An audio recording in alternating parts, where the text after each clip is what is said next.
Bienvenue tout le monde, merci d'être là. Bienvenue au webinaire Gouvernance de l'information, réussir son passage vers l'électronique. Donc, c'est donné par Yudi, une des membres de notre équipe. Voilà, je te laisse la parole, Yudi. Avant, je vais demander à tout le monde, est-ce que vous nous entendez bien? Si vous pouvez répondre dans la boîte de chat, ça serait très apprécié. Oui? Yudi, tu veux-tu faire un petit test de voix pour être sûr que tout le monde... Oui, bonjour tout le monde. Est-ce que vous m'entendez bien? Donc, super, super. Vous nous répondez oui, oui, oui, oui, oui, toutes les deux, super bien. Merci beaucoup. Merci, c'est toujours un petit stress là, que vous nous entendez bien. Donc, voilà, si jamais vous avez des questions pendant le webinaire, n'hésitez surtout pas. Vous pouvez les poser dans la boîte de chat ou dans la boîte de questions-réponses. Donc, voilà, Yudi, je te laisse la parole. Merci Mélanie. Merci pour l'invitation. Merci à tout le monde pour nous accompagner à ce webinaire. Donc, aujourd'hui, on va parler un peu de la gouvernance de l'information et de comment réussir le passage vers l'électronique d'une entreprise. Donc, avant tout, je vais me présenter. Je m'appelle Judy Navarro. Je suis conseillère en gestion de l'information chez Chukanko depuis 2020. Ma spécialisation, c'est la gestion de l'information et le déploiement et la mise en œuvre des solutions en gestion électronique et des documents. J'ai travaillé surtout dans des mandats de pilotage des systèmes JET. Donc, avant de commencer, je vais vous présenter un peu, parler un peu de nos services pour ceux qui sont avec nous pour la première fois.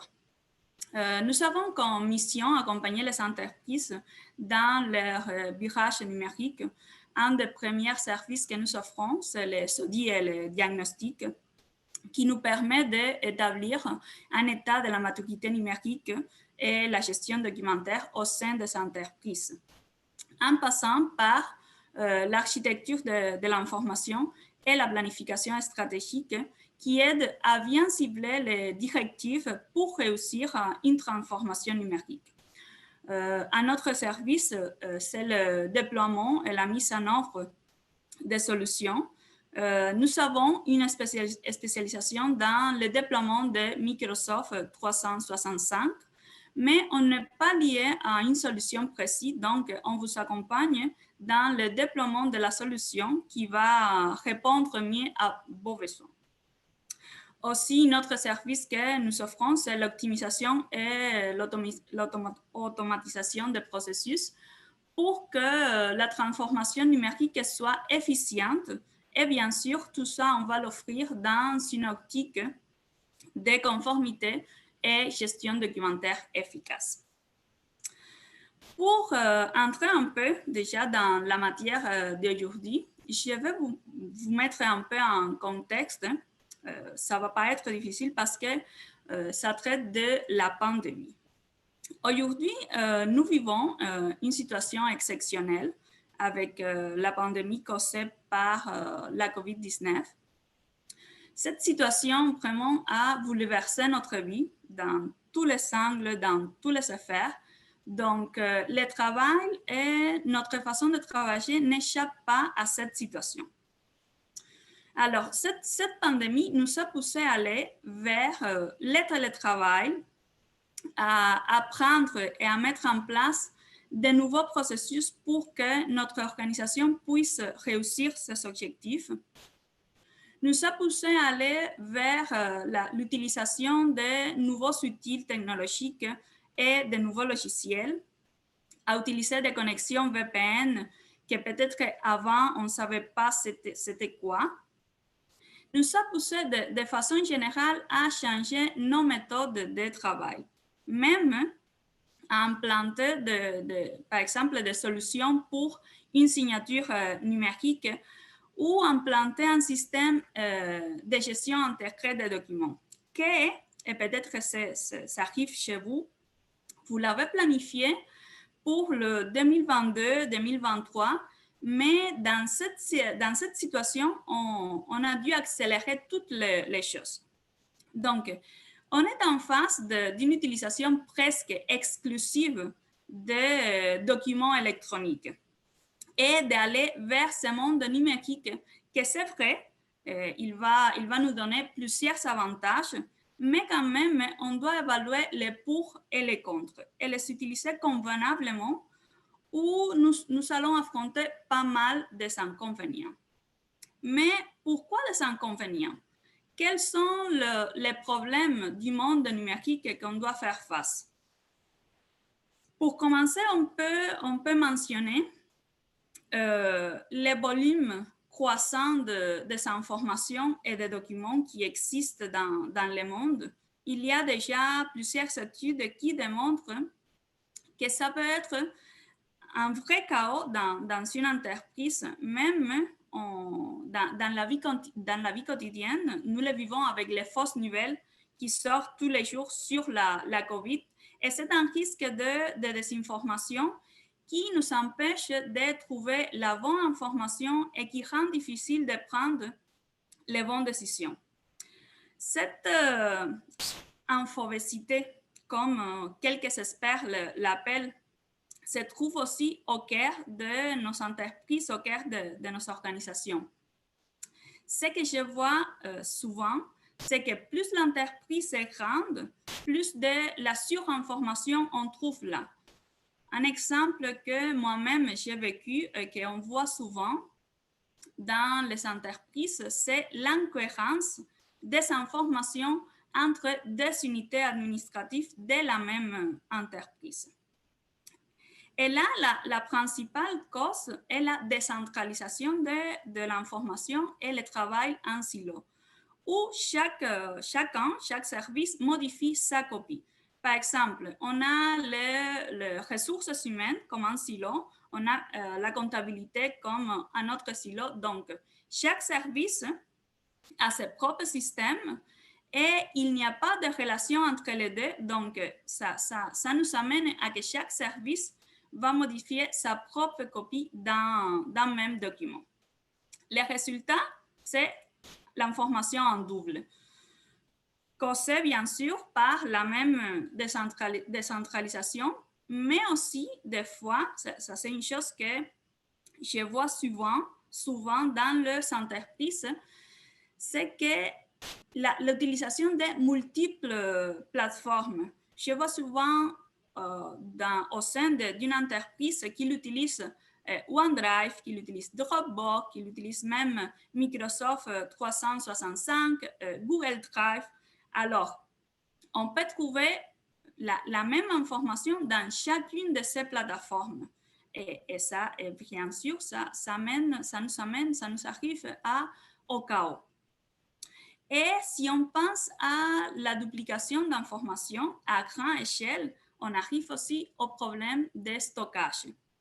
Et ça serait pire dans les organisations qui gardent tout parce qu'ils conservent leurs informations de façon illimitée. Et ça, c'est parce qu'ils n'ont pas une politique, ils n'ont pas une stratégie pour la rétention des documents. Un autre exemple très fréquent dans ce type de problème que nous voyons souvent dans les entreprises est en lien avec le transfert du format. Des fois, les entreprises veulent se débarrasser du papier, donc ils font un transfert de format et oui, c'est vrai, on détruit le papier, mais on ne fait rien avec les documents électroniques. On ne met pas une politique de rétention pour les documents électroniques et c'est là la cause de répertoires électroniques qui débordent. Toutes ces informations qui sont de plus dans les entreprises vont créer un bruit dans les recherches que nous faisons et cela peut nous empêcher de trouver la bonne information dans le moment précis où nous avons un besoin. Et bien sûr, ça nous amène à la perte des documents. Je vais vous montrer quelques chiffres qui vont montrer ces problèmes et d'autres aussi que j'ai ressortis du rapport de référence sur la gestion intelligente de l'information de l'année 2019. Il montre que les 46% des répondants trouvent parfois ou presque toujours difficile de repérer l'information. Ça pourrait être à cause du bruit, à cause de la surinformation, ça pourrait être à cause de l'absence de métadonnées. Il y a plusieurs causes dans ces chiffres. On a aussi le 83% ont dû recréer un document qui existait déjà parce qu'il était incapable de le trouver sur les réseaux d'entreprise. Ici, on parle de perte d'informations, on parle de doublons, on parle de différentes versions de la même information. Donc, plusieurs choses que nous avons vues, que nous voyons couramment dans les organisations. Un autre chiffre intéressant, c'est que seulement le 4% des répondants ne trouvent jamais difficile de trouver la dernière version d'un document contre le 91% qui se sont vus obligés de consulter plus d'un système ou d'un emplacement pour déterminer quelle est la version la plus récente d'un document. Un autre chiffre que j'ai sorti et que c'est intéressant parce qu'il dit que seulement les 24% des répondants utilisent un système de gestion de documents. C'est vrai que c'est un élément qui, de plus en plus, on le voit dans les entreprises, mais quand même, ce n'est pas suffisant. Et la dernière chiffre que je vais vous montrer, c'est que les 82% des travailleurs rapportent des impacts négatifs dans les entreprises à cause de l'absence de politiques de nommage des documents.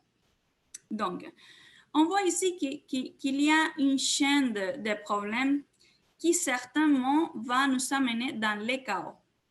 Et la question qu'on doit se poser, c'est que on laisse le chaos s'installer, on nous laisse aller vers cette longue chaîne de problèmes. Bien sûr que la réponse, c'est non. On doit couper cette chaîne dans un moment donné et il faut vraiment aller vers une solution. Mais comment faire face à tous les problèmes et comment faire face à tous les changements qu'on doit faire dans notre entreprise? Si on met la réponse dans une phrase, ça serait mettre en place un programme de gouvernance de l'information. Et c'est ça de quoi je veux parler aujourd'hui. On va faire un petit survol sur c'est quoi la gouvernance de l'information.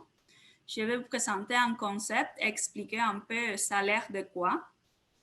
Et on va voir aussi quels sont les éléments clés d'une gouvernance de l'information.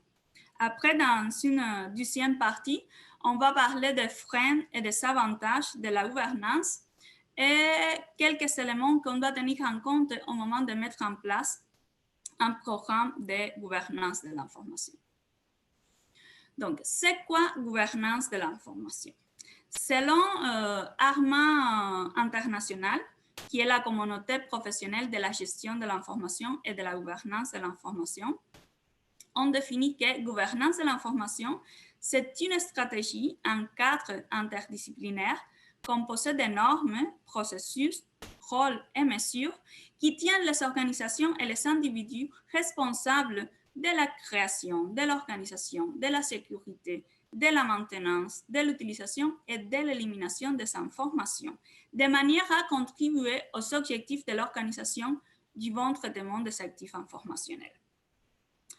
Dans ce concept, on peut regarder que le cœur de la gouvernance de l'information, c'est la gestion documentaire. Il dit clairement qu'ils vont aller de la création de la création de l'information jusqu'à l'élimination. Donc, sans doute, on est en face du cycle de vie des documents qui commence avec la création ou la capture de l'information en passant pour une utilisation active où on modifie, on utilise, on partage l'information et après une période inactive où l'information aura une valeur administrative ou légale. Et après, on a l'étape de la disposition pendant laquelle on détermine si les documents on va les conserver ou on va les détruire. Donc, on est en face d'un processus par lequel une organisation prend en charge la gestion de tous ces actifs informationnels, de leur création jusqu'à leur destruction, soit la conservation permanente. Donc, on parle de la gestion documentaire et bien sûr qu'on doit profiter de ces fonctionnalités qui vont nous permettre d'aller vers une saine gouvernance de l'information. Donc, là, on a comme fonctionnalité la gestion du contenu. Ça veut dire toute la partie de création, enregistrement, modification, gestion des versions. On a la partie de classification, classer l'information dans une structure hiérarchique où on peut ajouter des métadonnées qui vont nous aider à identifier et à décrire les documents. On a aussi la collaboration, très importante pour la gestion documentaire, mais aussi pour la gouvernance. On va voir là les partages, la coédition, les flux de travail. On a aussi le cycle de vie qu'on vient de voir pour savoir dans quelle étape se trouve l'information. Et bien sûr, cela, on va le faire en toute sécurité, en respectant la confidentialité des informations. Donc, peut-être chez vous, vous avez déjà quelques outils en place. Donc, vous ne partez pas de zéro et ça, c'est très important parce que ça aide. De quel outil on parle? On parle d'un plan de classification.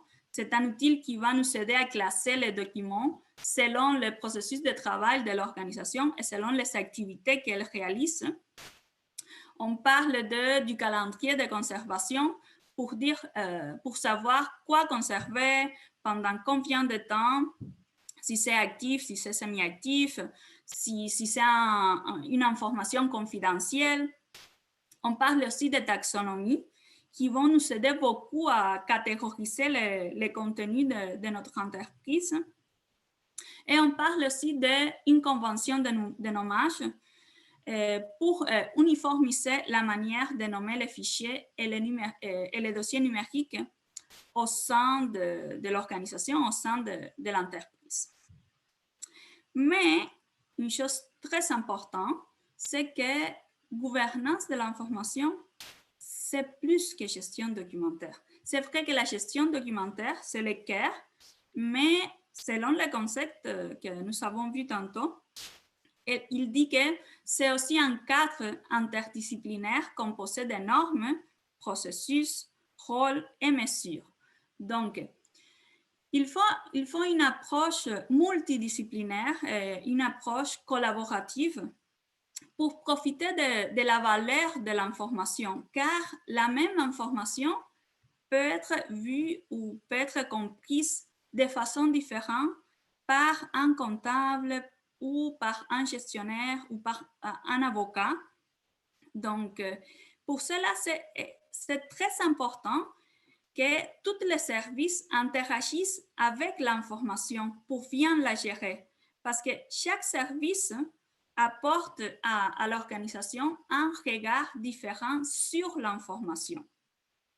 Et pour ça, j'ai mis ici certains rôles qui sont presque toujours présents dans les entreprises. Mais il y en a d'autres. Il y en a d'autres aussi. Donc, c'est là pour dire que ça change dans chaque entreprise. Même des fois, on voit un mélange de rôles, on voit une combinaison de rôles. Donc, je vais expliquer un peu chacune de ces rôles. Par exemple, nous avons l'aspect légal.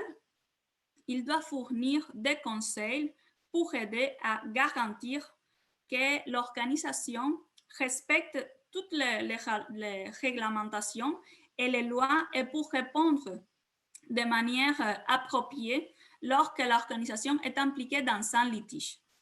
Dans nos jours, ce rôle est très important dû à l'augmentation des coûts associés aux recherches de données nécessaires pour soutenir les recours en justice. Donc, il y a plusieurs entreprises qui les tiennent en compte chaque fois un peu plus. On a aussi le TI, la technologie de l'information, très important. Ils ont une fonction stratégique et collaborative. Ils vont collaborer avec tous les autres rôles qui existent dans l'organisation et ils vont être présents dans tous les autres aspects de la gouvernance de l'information. Le TI est responsable de la mise en œuvre de la gestion et du soutien de toutes les ressources technologiques pour la création des informations, pour le stockage, pour la sécurité, jusqu'à l'élimination. Donc, toutes les choses qui sont en lien avec l'information, le TI va être présente là. C'est un rôle très important qu'il doit être présent du début de l'implantation d'un programme de gouvernance de l'information. On a aussi le rôle de gestion des documents et de l'information, ça veut dire nous. Et on doit fournir les lignes directrices, les normes, les politiques, les procédures et veiller aussi à ce que l'information soit gérée adéquatement depuis sa création et jusqu'à son traitement final. On doit tenir en compte qui est en charge de détruire officiellement l'information, comment détruire les documents, quelles sont les procédures pour assurer le transfert de support. Donc, ils sont des questions qu'on doit savoir répondre et on doit les tenir en compte comme archiviste ou comme gestionnaire de l'information. On a aussi le rôle de sécurité de l'information. Il doit protéger les actifs informationnels de l'organisation contre les accès, à qui on donne l'accès et à quoi on donne l'accès. Tout le monde ne peut pas avoir accès à toute l'information qui se trouve dans l'organisation. Il y a de l'information confidentielle, un exemple. Donc, ça c'est, on doit gérer les accès. Mais aussi la sécurité de l'information tient en compte et surveille des logiciels malveillants, des fuites, du piratage et plusieurs d'autres événements aussi. Un autre rôle, c'est la protection de la vie privée. Gérer, respecter les normes, les lois, les réglementations pour la collecte, l'utilisation, la distribution et la conservation des renseignements personnels. Dans nos jours, ça c'est très important. On a vu des cas qui amènent à vraiment un chaos dans plusieurs entreprises. La personne responsable doit s'assurer que les renseignements personnels sont recueillis, sont utilisés et éliminés conformément à la législation en vigueur dans l'entreprise, dans le pays. Et le dernier rôle que j'ai mis, c'est le rôle de la conformité. C'est d'identifier, évaluer et prendre des mesures pour minimiser l'impact des risques. Tout cela doit être fait pour que l'information soit une ressource vitale, que l'un des actifs les plus stratégiques et vitaux des organisations soit l'information. Si l'information dans une entreprise, si l'information est considérée comme l'élément essentiel de la stratégie de l'entreprise, elle pourra optimiser son fonctionnement, assurer sa prospérité et occuper une place de choix dans son domaine par rapport à ses concurrences. Et tous ces processus, tous les rôles, toutes les responsabilités, la gestion documentaire, donc tous ces processus, on doit les faire en respectant les 8 principes en gouvernance de l'information. Ça veut dire responsabilité, transparence, intégrité, protection, conformité, disponibilité, conservation et disposition. Jusqu'ici, nous avons parlé un peu de c'est quoi la gouvernance de l'information et quelques éléments clés très utiles pour la mettre en place. Bien sûr, il y a plusieurs d'autres informations, mais on a seulement 30-40 minutes. Donc, dans cette deuxième partie, je vais vous présenter quelques freins qu'on doit connaître et aussi quelques avantages. Nous avons vu qu'il est essentiel de mettre en place un programme de gouvernance de l'information. En entreprise sans gouvernance, le chaos s'installe facilement et on a déjà parlé de tous les problèmes qui peuvent arriver. Mais même si c'est essentiel, on trouve des freins avant de commencer. J'ai identifié quelques-uns et mon objectif ici, c'est de vous alerter qu'il existe et qu'il est bien de les identifier. Chaque fois qu'on identifie les problèmes, c'est là qu'on peut les combattre. Donc, le premier, c'est l'absence d'appui de décideurs et gestionnaires. Cela est essentiel. Dans un programme de gouvernance de l'information, il faut que la haute direction s'embarque avec nous. Il faut que la haute direction soit impliquée. Donc, le défi là, c'est d'expliquer à la haute direction tous les bénéfices et les impacts positifs pour l'organisation.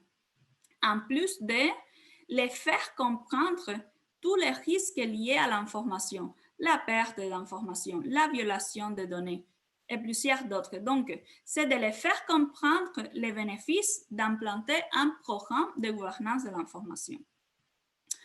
On a aussi la manque de ressources financières pour mettre en place les programmes. Si on n'a pas les ressources financières, même les ressources humaines, on ne peut pas avancer et mettre en place les programmes. L'accent sur les méthodologies, une connaissance sur les méthodologies. Cela, c'est très important. Des fois, on se paralyse parce qu'on ne sait pas quoi faire. Donc, connaître quelles sont les options que nous avons, connaître les outils qu'on peut implanter ou connaître même les outils qu'on a déjà chez nous, c'est très important pour mettre en place le programme de gouvernance. Donc, savoir qu'est-ce qu'on doit faire en premier, quelle est la prochaine étape, ça peut avoir un impact significatif pour la mise en place d'un programme. Manque de conscience sur les dangers. Si on ne connaît pas le problème, si on ne connaît pas ce qui peut arriver, on ne fait rien. Et si on ne fait rien, les problèmes s'installent. Donc, cette chaîne de problèmes que nous avons vu tantôt, on doit les couper. On ne peut pas laisser s'installer les problèmes parce qu'un va causer l'autre. Et bien sûr, il y a un lien ici avec l'explication qu'on doit donner à la haute direction pour qu'il s'implique, pour qu'il est au cœur de cette transformation. Parce que si la haute direction ne s'implique pas, la gouvernance de l'information n'a pas de sens. Et une autre frein, c'est les grands changements à venir. Ça c'est un élément qui peut causer des freins car les choses vont changer de 0 à 100. Donc, si on met en place un programme de gouvernance de l'information, plusieurs choses vont changer dans l'entreprise. On parle là de formations qui doivent suivre les employés. On parle de la façon d'interagir avec l'information. Ça va changer aussi. On parle de changement de système, de connaissance de nouveaux systèmes. Donc, tout ça, c'est très important. Et pour ça, j'ai dit que avant de pouvoir mettre en place un programme de gouvernance de l'information, c'est très important d'intégrer quelques comportements dans la culture de l'organisation, comme la reconnaissance pour le partage de documents, le haut niveau de confiance envers ses collègues et la direction, encore une fois, l'implication de la haute direction ici, la collaboration et travail d'équipe, comme je vous ai dit tantôt, c'est très important, une collaboration de toutes les parties dans la gouvernance de l'information. On parle aussi de l'ouverture aux idées nouvelles et à l'innovation. On doit écouter tout le monde. On parle de cohérence entre la vision, les stratégies et les valeurs. L'entreprise doit bien aligner ces trois éléments parce que c'est important que la vision, les stratégies et les valeurs regardent dans le même endroit. On parle aussi d'autonomie et responsabilisation du personnel. Ça veut dire tous les rôles qu'on a vus tantôt et que chaque employé doit savoir quoi faire avec l'information. Donc, tout ça va avoir un impact significatif pour aller vers une saine gestion du changement. Et tout dépend de la culture d'une gestion de changement efficace et de la collaboration qui va exister entre toutes les parties prenantes. Mais il faut tenir en compte que tout n'est pas de frein. Il y a aussi des avantages, il y a aussi des bénéfices et ils sont très, très, très avantageux. Quand on fait un programme de gouvernance de l'information et on avance, on va voir les résultats et on va voir les résultats rapidement, ça c'est sûr. J'ai mis ici quelques bénéfices. Bien sûr, ils ne sont pas tous, il y en a plusieurs, mais j'ai mis ici quelques qui sont les plus visibles. Par exemple, rend l'entreprise plus efficace et rentable. La réduction des coûts associés à la gestion et à la recherche des informations. Réduire la duplication des données et l'inefficacité des processus. Identifier les systèmes pertinents pour répondre efficacement aux demandes internes et externes. On a aussi que ça va nous aider beaucoup à avoir une meilleure gestion des risques liés à la fuite d'informations, à la perte d'informations, à la violation de données, au contrôle difficile sur ce qui se fait sur l'information, aux informations erronées aussi. Donc, il y a vraiment plusieurs avantages dans la mise en place d'un programme de gouvernance de l'information. Quand on fait la mise en place d'un programme de gouvernance de l'information, ça va protéger les informations contre la perte, mais aussi l'information très sensible va être sauvegardée, va être protégée et va être seulement accessible aux personnes adéquates. Donc, dans ce moment-là, l'organisation va avoir des systèmes et des processus qui vont permettre de localiser, de récupérer, de diffuser la bonne information aux bonnes personnes et dans les moments précis afin que cette information puisse être utilisée pour prendre des décisions ou pour faire des transactions commerciales, même pour répondre aux litiges dans l'aspect légal, dans le cas légal. Donc, implanter un programme de gouvernance de l'information a vraiment beaucoup de bénéfices. Si on le fait, on va voir les changements s'installer très rapidement dans l'entreprise et on va voir comment l'entreprise est capable de se positionner par rapport à la concurrence. Je vais vous laisser quelques questions à se poser pendant les processus parce que ça peut nous amener dans le bon chemin. Est-ce que les objectifs, ils sont clairs? Avez-vous fait une analyse de tous les processus de votre entreprise? Avez-vous défini les rôles et les responsabilités présentes dans votre entreprise? Les politiques et les procédures nécessaires au bon fonctionnement de l'organisation sont mises en place. Quelles seront, et ça c'est la dernière, et très important parce que ça va nous aider à savoir si on est dans le bon chemin. Quels seront les indicateurs de performance pour mesurer l'atteinte des résultats? Donc, on peut se poser ces questions-là tout au long du processus pour voir si on est vraiment dans le bon chemin. Si dans un moment donné, on se pose ces questions et on n'a pas de réponse, c'est bien de s'asseoir, c'est bien de réfléchir, car ces réponses, ils vont nous maintenir dans le chemin correct.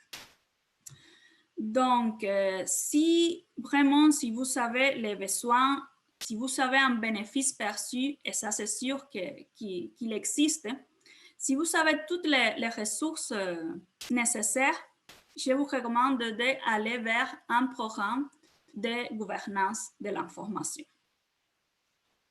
Donc, j'espère que ça vous aide, j'espère que ça aide à implanter vraiment un programme de gouvernance de l'information. Merci à tout le monde.